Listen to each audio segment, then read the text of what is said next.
బాబా సురగల్ నాగదేవుడు మూడవ భాగంలోనికి స్వాగతం. బాబా సురగల్ నాగదేవ్జీ గంగలో పవిత్ర స్నానం చేసి పూజించి హారతిచ్చి పవిత్ర గంగానుగ్రహాన్ని పొందాడు. గురు గోరఖనాథుని గురురూపంలో స్వీకరించాడు. గురు గోరఖనాథుల వారిపై మనసు లగ్నం చేసి తపించాడు. గురుదేవుని దర్శనం కోసం తాళలేనంత తల్లడిల్లాడు. గురు గోరఖనాథుల వారికి భక్తి హవనం చేసి దేహాభిమానాన్ని దహించాడు. దారికొచ్చాడు గురు గోరఖనాథుడు. అన్నపానాదులు మాని కౌమార సర్పరూపంలో తపస్సు చేస్తూ ఉన్న మహనీయ గుణగరిష్ఠు వశిష్ఠు తపోప్రవిష్ఠు తపోనిష్ఠుడైన బాలసర్పాన్ని చూసి ఆనందాంతరంగుడై అనంత కృపావర్ష నేత్రాలతో ఆ బాలుడి హృదయాన్ని తాకాడు. తొలకరుల మొలకల వలె హృదయం మేల్కొంది సుర్గలుడికి. మున్నెన్నడూ లేని తేనెవాగులు హృదయంలో ప్రవహిస్తున్నాయి. వసంతం సుమములై విరుస్తోంది. తరగలై తారలై తేనెజల్లుల పుప్పొడులై పైకి లేస్తోంది హృదయం.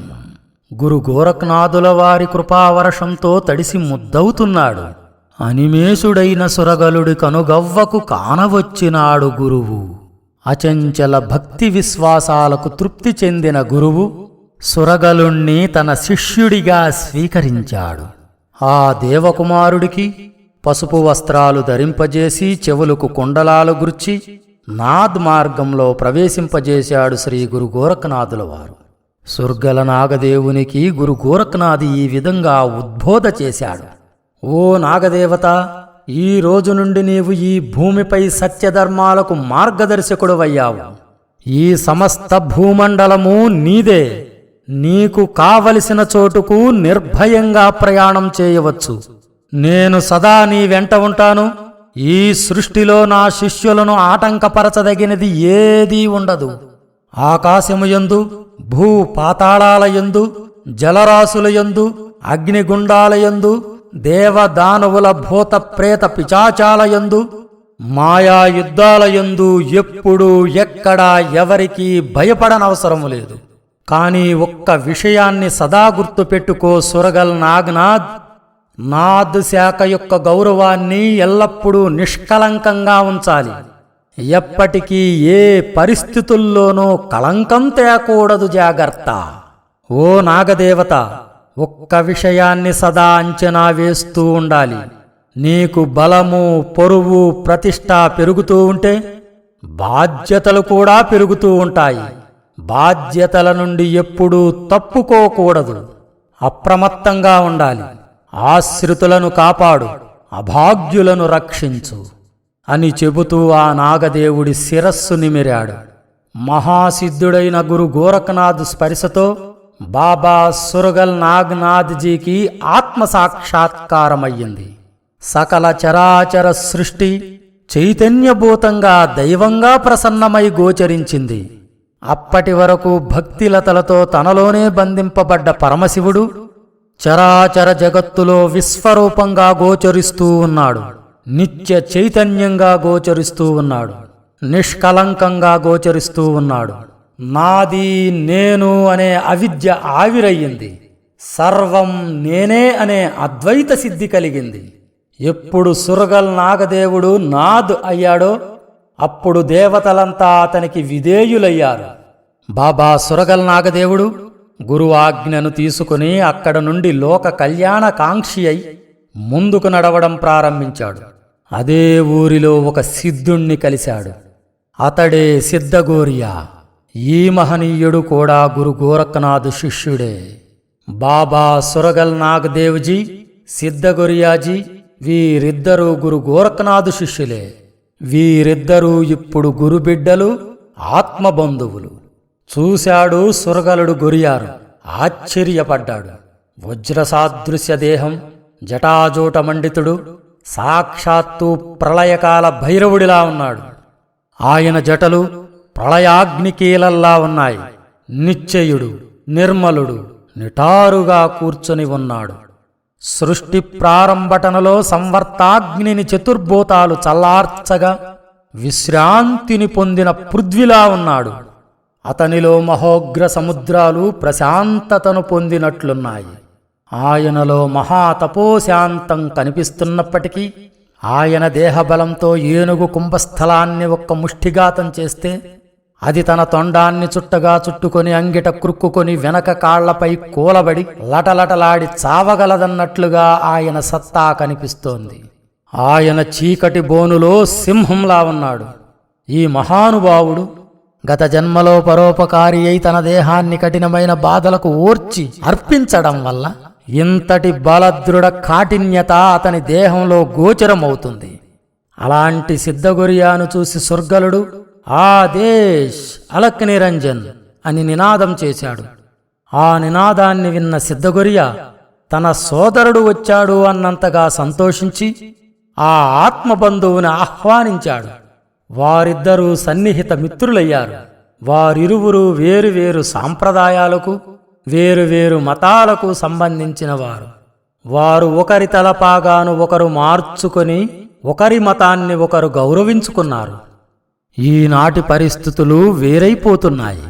మనకి సహనమున్నా మన సహనానికి విలువివ్వని పరిస్థితులు ఏర్పడ్డాయి. ఆనాడు ఒకరి తలపాగా ఒకరు మార్చుకొని ధర్మభాతృలైతే పరమతాల వారిని చంపడం, పరమతాల వారిని వంచనతో వివాహాలు చేసుకోవడం, ముప్పేట ముంచటం ఇదెక్కడి మతమో, ఇదెక్కడి మారణ హోమమో. శ్రమించి అభ్యుదయాన్ని సాధించలేక అరాచకాల బాట పట్టారు. మనమందరం ఒకే దేశంగా కలిసి ఉన్నా వాళ్ళు వేరుగానే ఉన్నారు. వేరైపోయారు, కలవనంత వేరైపోయారు. మతధర్మాలు మానవత్వాన్ని వెలిగించాలి. ఉన్మాదంతో ఉవ్వెత్తున తగలపడిపోకూడదు. బలం తక్కువ, బలుపెక్కువ. భూమిపై అరాచకం తప్ప వ్యవసాయము, అభివృద్ధి ఎలాంటి ఆవిష్కరణలు చెయ్యలేని మతం అందలమెక్కితే అది యుగాంతం తప్ప మరి ఏదీ కాదు.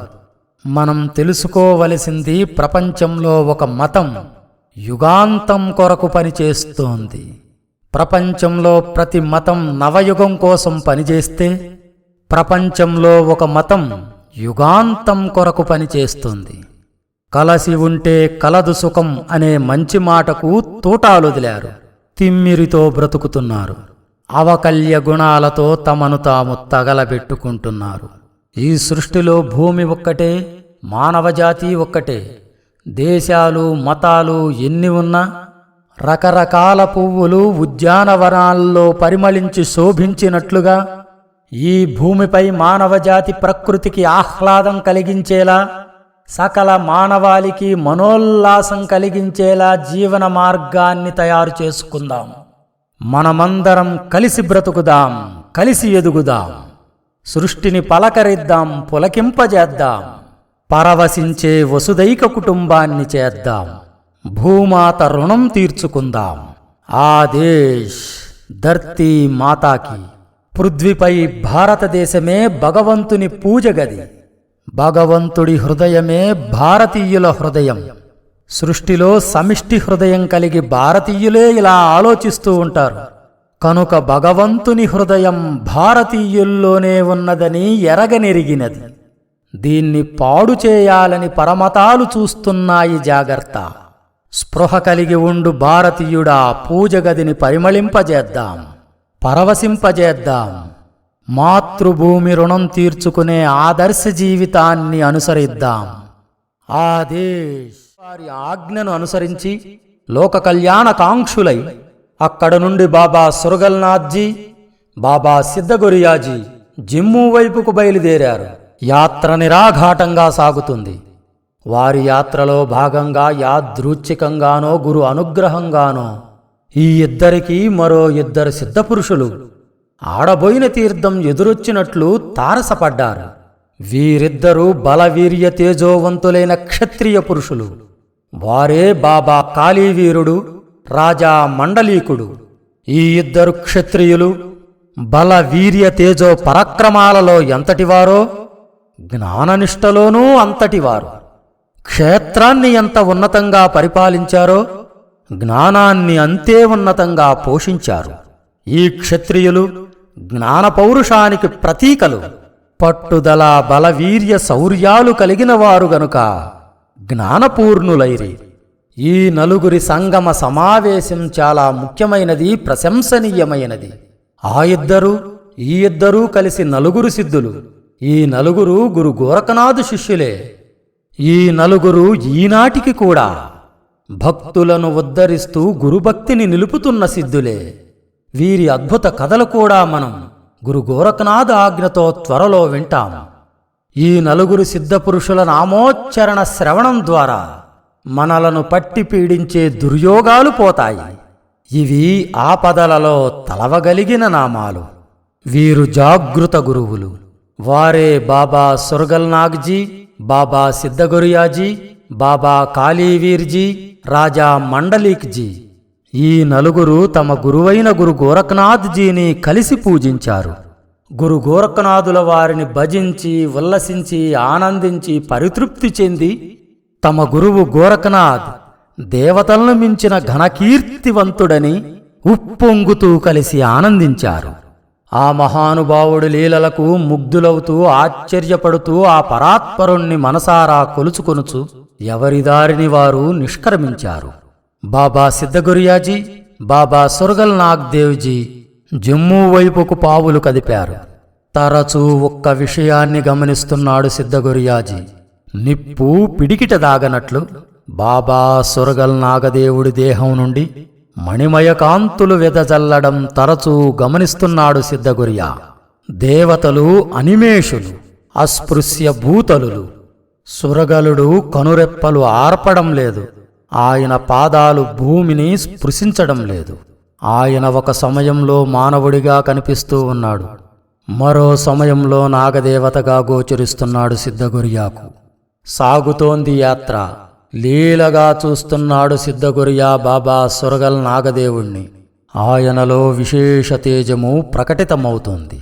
బాణుడు పడమటి కనుమలు చేరుతూ తన మహోగ్ర తేజస్సును చల్లార్చుకొని తనలోనికి తాను ఆకర్షించుకున్నట్లు సూర్యాస్తమయం జరుగుతూ ఉంటే బాబా సురగల్ నాగదేవుడి దేహం ఉదయబానుని ఓలే కాంతులీనుతోంది. ఎక్కడో రూపగుణాతీతమైన ఒక అంతఃశక్తి మేల్కొంటున్నట్లు సురగల్ నాగదేవ్జీ దేహాకృతిలో అవ్యక్త సత్యాల హరివిల్లు ఆవిష్కృతమైనట్లు పతనం చెందిన స్మృతుల్లోంచి గతాన్ని అన్వేషించి మేల్కొంటున్న ఆశల స్వప్నాలు తెరుచుకున్న అజ్ఞాతలోకాల పసిడివాకిళ్ల ద్వారాలులా కనిపిస్తున్నాడు సిద్ధగురియాకి. బాబా స్వర్గలను తెరిచి ఉన్న నిమీలిత నేత్రాలు స్వర్గానికి ద్వారాల్లా ఉన్నాయి. ఒక ప్రసన్నమైన చూపు విసిరాడు బాబా సురగల్ నాగదేవుడు సిద్ధగురియాపై. స్ఫురద్రూపి అయిన ఒక ఆకారం మిరిమిట్లు గొలుపుతూ కానపడింది. ఒంటి నిండా ఆభరణాలు సమ్మోహనాకారంతో నిటారుగా ప్రసన్నమయ్యింది. హృదయంలో వచ్చిన గద్గదాన్ని తనలో అణుచుకొని కన్నీళ్లు ఆపుకొని చూస్తున్నాడు సిద్ధగురియాజీ. సురగల దేవుని ఉత్తరీయం జారింది. అది భూమిని తాకేసరికి నిరాశ నిస్పృహలతో కృంగిపోయిన ప్రకృతి ఆయన చూపులతో స్పర్శతో తన్ను తాను సంభాళించుకుంది. నిషేధిని చీల్చి నిశ్శబ్దాన్ని ఛేదించింది. కోటి పూర్ణిమాచంద్రుల దివ్యతేజమై ఎల్లడలా వ్యాపించి అజ్ఞాతలోకాలను ముంచెత్తింది. సురగలుని దరహాస చంద్రికలు సముద్రాలను నిశ్శబ్దంగా చేసి నీరాజనాలు పడుతున్నాయి. భూమ్యాకాశాల మధ్య ఉవ్వెత్తున లేచిన కోటి మెరుపుల కాంతి గగనతలానికి తోబుట్టువులా ఉంది. నిలకడగా పర్వత శిఖరాగ్రాలపైకెక్కి తేజోమయంగా నిలిచిపోయింది ప్రకృతి. విస్తుపోయింది. సురగల నాగదేవుని చేతులు మహాదేవుని సనాతన శక్తులతో లయబద్ధమైనవి. సిద్ధగురియాజీలో ఏదో నిస్పృహ జోలపాడుతున్నట్లు నిష్క్రియుడై ఆదమరచి బాబా సురగల్ నాగదేవుణ్ణి చూస్తూ, ఆయన జ్ఞాని సిద్ధపొంగవుడు గనుక ఎదలోపలి ఆత్మచైతన్య వీక్షణమున ఒక పరి నభోంతరాళాలలో ఒక పరి క్షితిజానికి దగ్గరగా, ఒక పరి ఎక్కడో దూరంగా, ఒక పరి తనకు అత్యంత సమీపంగా, ఒక పరి తనలోనే అంతరాత్మగా, ఒక పరి కనకముచే చేయబడిన వధూటివలే కనిపించాడు సురగలుడు సిద్ధగురియాజీకి. ఈ సన్నివేశాన ఒకవైపు చిమ్మచీకట్లో వికటాట్టహాసం మారుమోగినట్లు సిద్ధగురియా గుండెల్లో గద్గదం, మరోవైపు నేలమీద రక్తాన్ని వర్షపు నీరు కడిగేసినట్లు ప్రకృతిని ఆవరించిన అధమశక్తులన్నీ సురగల నాగదేవుడి దివ్యతేజం వల్ల దిగజారిపోవడం చూస్తున్నాడు గురియాజీ. సిద్ధాత్మ బలం కలిగిన గురియాజీ బాబా సురగల్ నాగ్దేవ్జీ దైవత్వాన్ని ఈ విధంగా గమనిస్తున్నాడు. బృహత్తర స్వప్నము వంటి ఏకాంతమున సజీవకాంతుల శస్త్రము వలె ఉషోదయపు జ్వాలల కాంతులలో స్వర్గలుని విశాల పాలభాగాన స్వర్గపు శాంతి ప్రస్ఫుటమై ఉన్నది. అతని భృకుటిలో ఆవిష్కృతమైన శివధ్యాన తేజము వివేకముల ఫలకమైనది. శోభాయమానమైన ఆయన నవరంధ్రాలయందు అనంత, వాసుకి, శేష, పద్మనాభ, కంబల, శంఖపాల, ధృతరాష్ట్ర, తక్షక, కాళీయాది ప్రముఖ ప్రతాపశాలురైన కర్మదేవతలు జీవులకు పాపపుణ్యమోక్ష ప్రదాతలై శిక్షింపదగిన వారిని శిక్షిస్తూ రక్షింపదగిన వారిని రక్షిస్తూ దేవదేవుడు పరమశివుని కొలువున ఉద్యోగం చేస్తున్నారు. వ్రాయబడని గ్రంథములందలి వేదములను ఎరిగిన మహనీయుడులా కనిపిస్తున్నాడు. అందలి నిగూఢమైన లిపిని గ్రహించిన మహనీయుడై వెలుగుతున్నాడు. అందరి ఊహాజనితమగు మర్మములు ఆయనకు అవగతమవుతున్నాయి.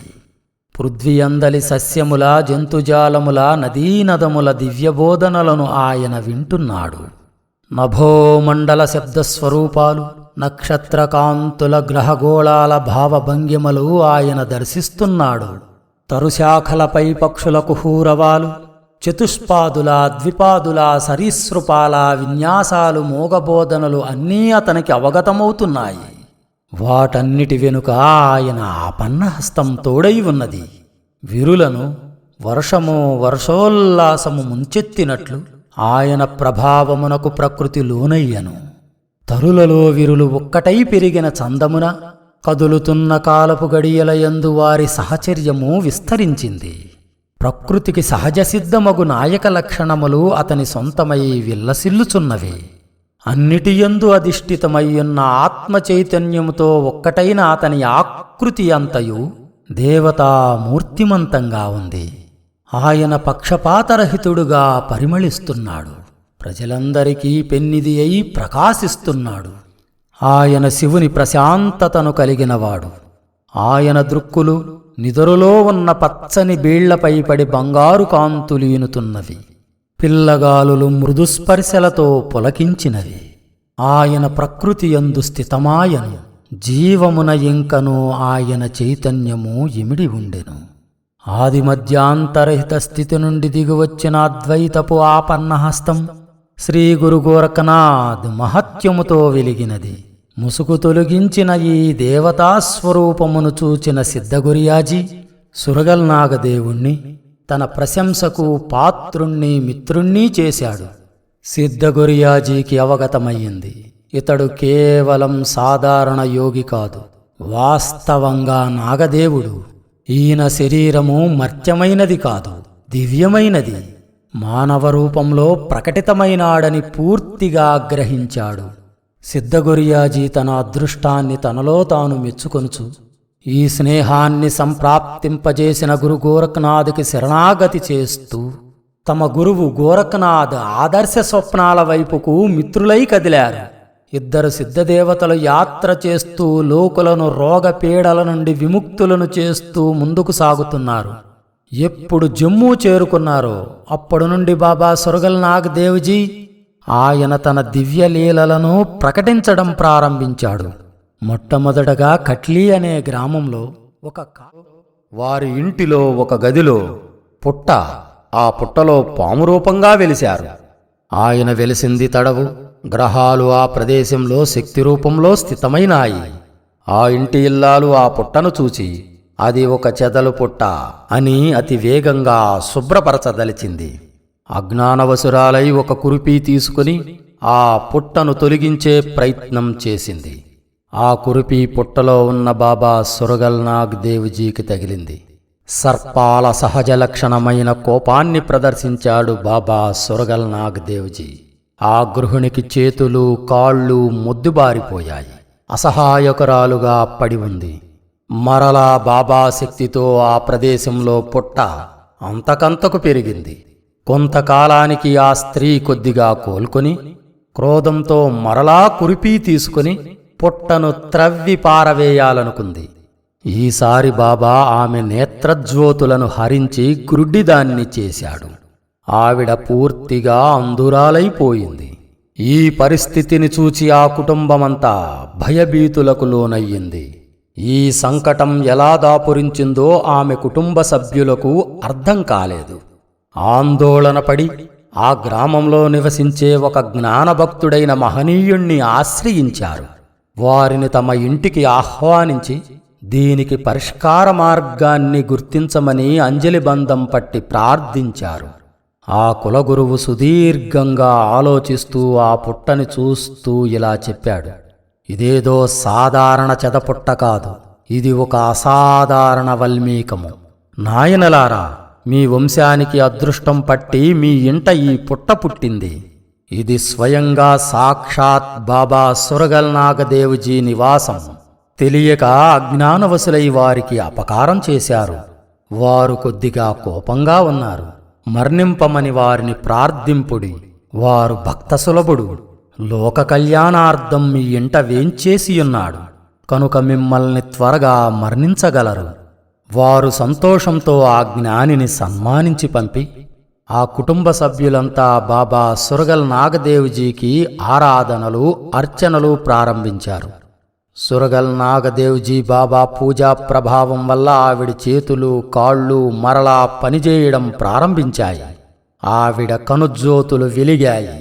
ఆ కుటుంబంపై బాబా సురగల్ నాగదేవత కృపావర్షం కురిసింది. వారి ఇల్లు సుఖ సమృద్ధులతో, ధనధాన్యాలతో నిండిపోయింది. బాబా సురగల్ నాగదేవ్జీ మహిమా చమత్కారాలు ఆ నోట ఈ నోట కటలి గ్రామమంతా వ్యాపించాయి. ఆ గ్రామస్తులంతా బాబా సురగల్ నాగదేవుణ్ణి కొలవనారంభించారు. ఆ గ్రామం ఒక సంపూర్ణ క్షేత్రమయ్యింది. అక్కడ సిద్ధనాగదేవతా రూపంలో పూజలందుకుంటున్నాడు. ఆయన తన కీర్తిని మరింత విస్తరింపజేయదలుచుకున్నాడు. మరొక చోట ఒక కుమ్మరి వారి ఇంటిలో తన లీలలను ప్రకటింపదలిచారు సురగల్ నాగదేవ్జీ. వారి ఇంటిలో పుట్ట రూపంలో వెలిసి శక్తి రూపంగా నివాసమున్నారు. కాని ఈసారి ఆ కుటుంబం ముందుగానే గ్రహించింది, ఈ వల్మీకాకృతిని ధరించి నివాసముంటున్నది సాక్షాత్ బాబా సురగల్ నాగదేవ్జీ అని. బాబాజీకి ఆలస్యం చేయకుండా పూజా పునస్కారాలు ప్రారంభించారు. వారి ఇంటిలోనే ఒక చిన్న మందిరాన్ని ఏర్పాటు చేశారు, ఆరాధించారు. సురగల దేవుని భక్తులు చాలామంది చెబుతుంటారు, ఎవరైనా సరే ప్రాంత, కుల, మత, జాతి భేదం లేకుండా ఒక పవిత్ర పావన స్థానం మీద స్వచ్ఛమైన మనస్సుతో శ్రద్ధను వెంటబెట్టుకుని ఆరాధన నడుపుతారో వారి కొంగు బంగారమవుతుంది. వారి హస్తాలు పవిత్రాలవుతాయి. సర్వ సర్పదోషాలు, పితృదోషాలు తొలుగుతాయి. గృహాలలో వివాహాది శుభకార్యాలు, కుజదోషాలు తొలగిపోయి వారి ఇచ్ఛలు, కోర్కెలు పూర్తి అవుతాయి. ఎవరికైనా సర్పదోషాలు ఉండి చర్మవ్యాధులు, అంతుచిక్కని ఉగ్రరోగ బాధలు, పాము కాటు, పాటు సోకిన విషపూరిత వ్యాధులు నయమవుతాయి. ఆయన భక్తులకు సర్పాల విషాన్ని హరించే శక్తులుంటాయి. సర్పబాధితులకు అక్కడకక్కడే స్వస్థత సాధ్యమవుతుంది. భూత ప్రేత పిశాచ బాధలు తొలుగుతాయి. సిద్ధదేవతల మహిమలు ఇలాగే ఉంటాయి. ఇది సత్యం, ఇది సత్యం. ఎక్కడ సిద్ధగురియాజీ నివాసముంటారో అక్కడ బాబా సురగల్ నాగదేవ్జీ కూడా నివాసముంటారు. వీరిరువురి భక్తులు హిందూ, ముస్లిం రెండు మతాల వారు సోదరులుగా పరిగణింపబడతారు. వీరిరువురితో పాటు మహాశక్తి, మహామాయ మాతా మల్దేవ్జీ కూడా కలిసి నివాసముంటారు. ఇవన్నీ భక్తుల మధ్యలో ఉండే జానపద కథలు. జానపద కథలు మతపరమైన కథల నుండి కొంత భిన్నంగా ఉంటాయి. ఈ కథనాలను మీకు అందించడానికి కారణం గోరఖనాథ్ శిష్యుల మహిమలు తెలియాలని.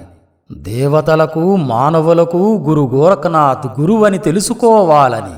దేవతలను గెలిచిన భూలోక సిద్ధుల విజయగాథలు, నిజాలు నేను మీ ముందుంచుతాను.